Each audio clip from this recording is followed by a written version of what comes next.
Hey guys, welcome to the channel Dit Commando. My name's Ryan and I'm a former Royal Marine from the United Kingdom. Today we're going to be reacting to the smallest man ever to serve in the United States Army. Now, when I was in the Royal Marines, we served with a very small Marine. I'm not going to mention his name for privacy reasons and stuff and out of respect for him, but he had to have been the smallest Marine ever. He was tiny, guys, all right? Even with his helmet on, his boots, he was still a midget. But yeah, that's a story for another day, I think. But before we get into this one, please like, share, and subscribe to the channel and enjoy the video. Richard Flaherty, the smallest man to serve in the U.S. Army. I'm looking forward to this one, guys. In the modern history of the United States Armed Forces, Captain Richard J. Flaherty was remembered not only for his undisputed bravery and determination, but also for his distinctive stature. The Giant Killer, as his comrades in arms called him, was the smallest man to serve in the military of the United States. With a height of only 4 feet 9 inches and weighing just 97 pounds, he wasn't even supposed to enter the force. The Army was his life's dream, though, and he was determined to make it happen contrary to other people's opinions. Flaherty's short stature marked his entire life, starting from early childhood. He was lucky to be born at all. His mother's blood problems caused a hormonal disbalance, and it almost cost Richard his life as a baby. This problem ultimately resulted in his stunted growth. When Flaherty became a teenager, the issue became an enormous burden for him. He had to put up with constant staring in school and was often mistaken as a freshman when he was a senior. You know what I found, guys? With the military, every soldier has a story to tell. Normally stems from childhood or adolescence when, you know, they've had to deal with some kind of adversity in their life, and it's the overcoming of that adversity that allows them to be the right material for the military. It's almost the perfect scenario, actually. The very thing that you hate is the very thing that you'll end up thanking yourself for in the military. Most guys, if not every one of them that I served with in the Royal Marines Commandos, had a story, and it normally came from hardship. Even the very wealthy among our troops had a bit of a story. So it is a really interesting concept that I'm interested in, guys. Flaherty was aware of his height and did everything in his power to overcome it by becoming stronger. Engaged in practicing martial arts, he would often spend time breaking wooden boards or hitting bricks with his bare hands. It was as if, even at that point in his life, he knew his destiny was to be a fearsome warrior. Upon finishing high school, the opportunity came for his wish to come true, to join the U.S. Army. He desperately wanted to do his patriotic duty and serve in the Vietnam War that was raging in Asia at the time. The problem was that the Army's minimum height requirement was 5 feet. Flaherty was 3 inches short, but big on confidence and determination to get in. After reaching out to his congressman, who passed his wish onto an unknown 3-star general, Flaherty was allowed to enter the initial entry training at Fort Jackson, North Carolina. Good effort. So he's wanting to prove himself, to say, look, I might be small, but I've got what it takes. Obviously, he did have what it takes because he made it through and he was a fearsome warrior. Should we just remove height restrictions from the military? If you can pass and make the grade, should we just remove the height restrictions altogether? I don't know. It's an open question. I'll leave that to you decide in the comments below. Problems regarding his stature followed Flaherty in the Army as well.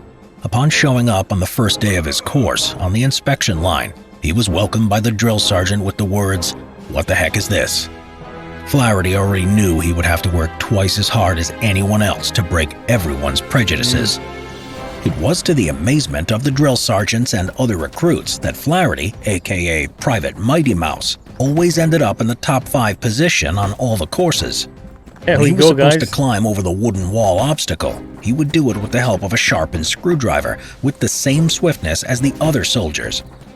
Besides the various obstacles, Flaherty also had to fight with the disdain of other recruits who found him unworthy to be a soldier.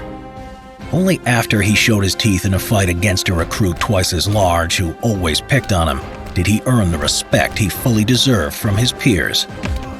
It was only thanks to his powerful will that Flaherty finished the basic and advanced infantry course and earned an offer to enter the officer candidate school at Fort Benning. Wow, so he's that's crazy. He's not only passed basic training through sheer gut and determination, he's actually been offered to go and become an officer. That's amazing, guys. This guy's got guts, man, honestly. Benning, Georgia. After graduating from OCS, including the jump school, Flaherty was sent to Fort Campbell, Kentucky, home to one of the most legendary units of the U.S. Army, the 101st Airborne Division. From there, in December 1967, just prior to the Tet Offensive, Flaherty went to Vietnam, deployed at the Bien Hoa Air Base. In Vietnam, Flaherty was engaged as a platoon leader on search and destroy missions. It was... Guys, this is unbelievable. This is unbelievable. Platoon leader. He's not just getting through, he's not just surviving, he's thriving in his military career at the moment. He's leading men. I'm gobsmacked. Seriously, let's get some likes in the chat for this guy. Was a remarkably tough job, with days spent in the deep jungle setting up ambushes and hunting down the enemy. Flaherty and the men from his platoon, like the rest of the 101st Airborne, were always in the center of the action. In accordance with his personality, Flaherty was always there to lead. At one point, he was even wounded from gunfire and grenade shrapnel, but recovered and went back into the action fighting like there was no tomorrow. Like everything else in his life, Flaherty even fought a war his own way. He did all he could do to overcome his lack of height. To drive an old ambulance truck, he fitted the pedals with wooden blocks so he could reach them. He could barely see over the wheel, but that didn't stop him from doing his duty. For his gallantry shown in combat, Flaherty earned his highest decoration, the Silver Star Medal. Wow.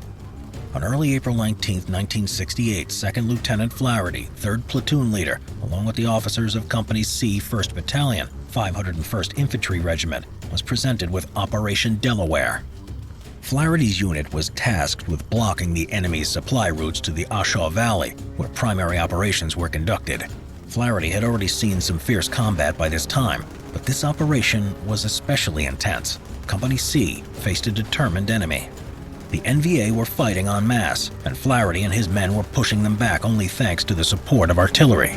Flaherty was determined not to give in, and he encouraged his men to fight. It was April 20th, the second day of the operation. He's inspirational as well. You know, it's true. You know, I've just been speaking about this. All of that stuff he's had to put up with all of his life due to his height, that adversity, all of the trauma probably at a young age through taking all of that crap on board has created such a determined, steely-eyed person who's prepared to never give in. Them's the type of people that you want on your side, those who've had adversity and overcome it, you know, instead of those who haven't been tested for anything. And when they're faced with adversity for the first time, you know, they end up failing. I remember being in recruit training for the Royal Marines Commandos, and not to mention any names out of respect, obviously, but there was some extremely fit individuals there, world-class athletes, and those who never really, you know, pushed the boundaries those who never really felt that adversity through their life because they've always been physically fit, they've always been dominating within their field. As soon as they were met with a brick wall, they crumbled because they've never had to deal with overcoming adversity before. So this guy, if he was in the British military, would I want to be on his team? Of course, I definitely want to be on his team. Several soldiers from the company were lost behind enemy lines from the previous day. It seemed like they were lost for good, but not to Flaherty. He wanted to show that no man was to be left behind, a pure example of leadership. He ordered his men to bring over the body of a dead NVA soldier, the smallest one they could find. Flaherty stripped the uniform from the dead enemy and put it on along with a helmet to cover his face as a disguise, grabbed an AK-47, and crawled over towards the lost men. Under the cover of night, he passed by enemy NVA and gathered the lost American soldiers. For once, his height was of great use. Only thanks to Flaherty being short and brave were 5 soldiers saved from certain death. Later that day, Company C continued attacking the enemy positions. The NVA threw everything they had at them. At one point, the company got pinned down by automatic fire from an enemy bunker. Any further progress would have been impossible until it was eliminated. Flaherty maneuvered his men to outflank the enemy. After exposing himself to enemy fire several times, he reached a position that gave him a clear view of the emplacement. He then called for a 90mm recoilless rifle team to his position. Wow. Flaherty directed the fire towards the bunker and destroyed it, therefore relieving pressure on his unit. Company C then continued with its attack and accomplished its mission. From that point on, there was absolutely no doubt that Richard Flaherty was among one of the best the 101st Airborne had. Wow. He was promoted to the rank of first lieutenant and recommended for the Silver Star Medal, which he later received. What a legend. What a legend of a man. I really do respect him a lot. I want to do a bit of reading on him. If anyone knows anything about this guy, let me know in the comments. I want to know more about this person. Flaherty's wishes were, however, connected to another unit, the Green Berets. After he finished his tour of duty, Flaherty decided to do what seemed to be impossible, and attempt to join the U.S. Elite Special Forces, the Green Berets. Awesome. But first, he had to get yet another height waiver before being allowed to apply. But his determination paid off, and he got through the punishing selection process with flying colors. The following year, he was back in Vietnam, engaged in special operations behind enemy lines. This period of his service was shrouded in mystery, but what is known is that he received a rank of captain, 2 bronze medals, and 2 Purple Hearts for combat wounds. Wow. In the early 1970s, the armed forces of the United States were struck by a notorious reduction in force. The first to be ousted were the captains and lieutenants, and Flaherty was one of them. In 1971, he became jobless. Richard returned home to New York. This is almost like a story of John Rambo. All right, one of the greatest films of all time in my eyes. Yeah, that's what it reminds me of, simple as that. Where he was welcomed by family and friends as a hero. It was a moment of joy, but also the beginning of Flaherty's downfall. He tried to start a life as a civilian by getting a job, and even went to study at the University of Miami. This whole new life was, however, too tough for him. It all went downhill in 1975 when his fiancée died. Flaherty returned to doing what he knew best, but his later life is mainly shrouded in mystery. But there are people who witnessed his engagements in Africa working for private contractors and as an agent working for the CIA and DEA. Wow. Somehow in the early 1990s, Flaherty ended up in Aventura homeless shelter in Florida. In the early hours of the morning of May 9, 2015, Flaherty was killed in Miami by a hit-and-run driver. Wow. Captain Richard Flaherty was a hero cut from the Army, to which he gave everything he had, and more. Despite his short height, he had left a mark on the military as one of the best the 101st Airborne had. He was the Giant Killer.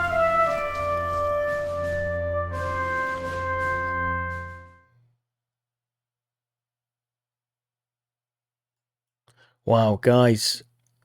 That's a bit upsetting, that, the way his end came about. It's normally the case with these legends of our military service. I think we need to look after them more so now than ever.